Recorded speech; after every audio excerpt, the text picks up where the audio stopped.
So today's video is going to be a little different than what I usually do.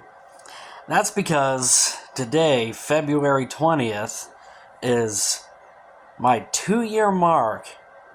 2 years since I started my walk with Christ. And on top of it, it's also 2 years since I completely quit drinking alcohol. I've been alcohol free this entire 2 years, thanks to Jesus Christ. And I wanted to share a little bit about what happened in the past year or so. I made a 1-year testimony last year, but this is an update, my 2-year testimony, 2 years sober. So for a little bit of context, I moved out here to Indiana from Pennsylvania 2 years ago.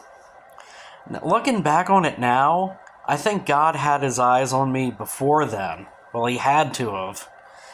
And when I first moved out here, the people I moved in with, the people I lived with at the time, they had been believers for a while. So I had immediately been exposed to believers. Now, when I first moved out here, even before I moved out here, if you would have asked me if I believed in God or if I believed in Jesus, I would have said, yeah, I believe, and then that's it.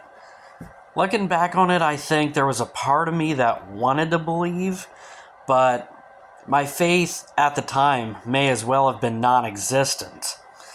And those believers that I had moved in with at the time, they introduced me to other believers, and I started getting curious. Now, I don't remember the exact day. I couldn't point at a calendar and say, yep, that's the exact day, but I remember exactly where I was at the time. I was at fellowship this one night.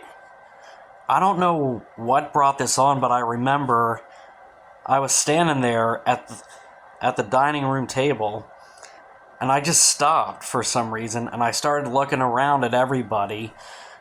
And between everybody that was there and all the other believers I had met, I started thinking, all these people seriously do believe.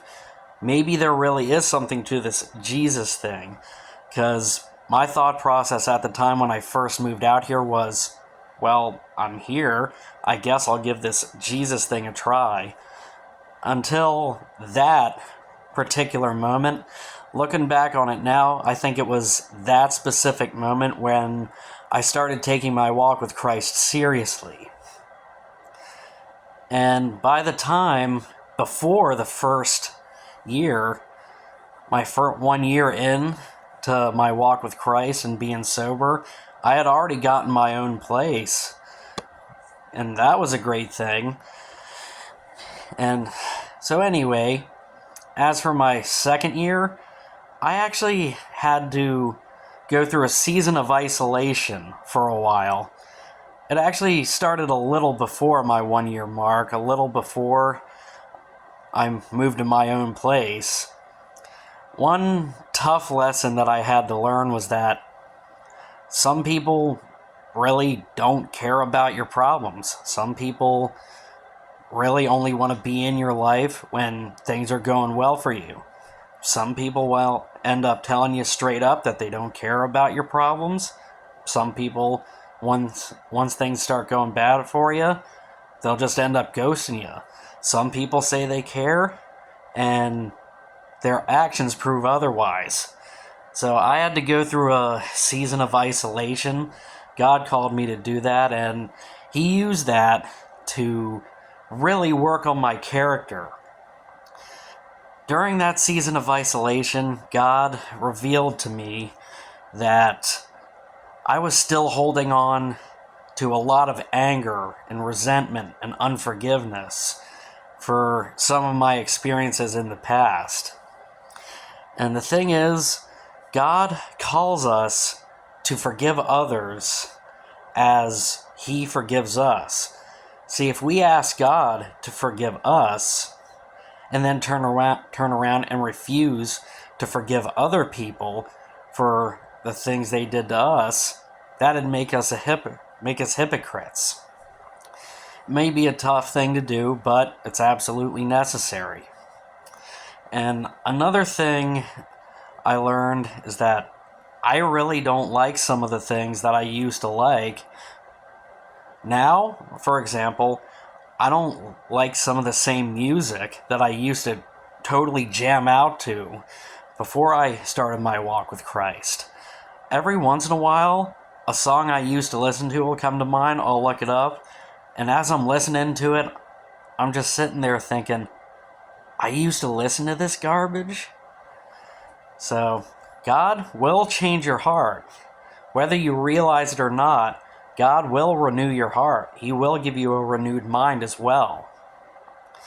And this past January, I wound up doing a little fasting, and God revealed to me that it's very difficult to have an attitude of gratitude while you're in sinful pride, such as ego.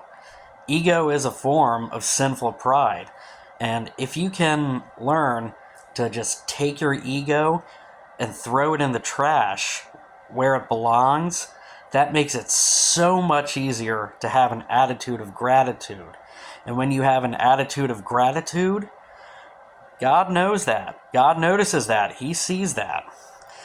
And in the process of realizing that, I was led to Galatians chapter 5, verses 22 and 23. Those verses speak of the fruits of the Spirit, which are, but the fruit of the Spirit is love, joy, peace, forbearance, kindness, goodness, faithfulness, gentleness, and self-control. Against such things there is no law. See, if we walk in the Spirit, the Holy Spirit that is, then that means we're keeping our eyes on Christ. And when we keep our eyes on Christ, just like Peter when he stepped out on the boat, as long as he kept his eyes on Jesus Christ, it didn't matter what was going on around him. It was only when he took his eyes off of Jesus, and focused on the wind and the storm, that's when he sank.